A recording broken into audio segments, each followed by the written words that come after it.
Aminado si Senator Ronald Bato de la Rosa na nagkaroon ng paglabag sa karapatang pantao o human rights sa war on drugs ng administrasyon ng dating Pangulong si Rodrigo Duterte.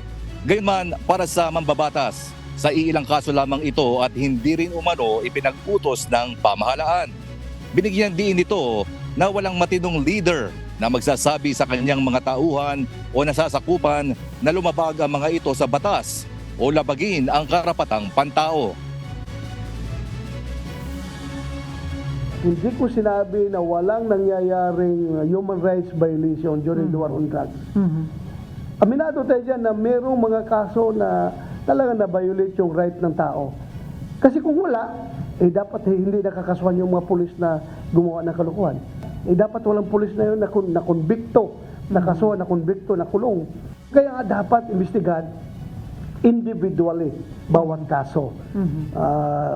Hindi man ito yung isang one act lang na crime against humanity. Walang leader na mag-utos na gumawa kayo ng violation sa batas. Unless of course na merong sariling motive yung pulis na nasa isip niya. Mahalaga masyado yung preservation of human rights, yung pag-observe ng human rights, preservation of human life. Andyan yan sa training ng pulis.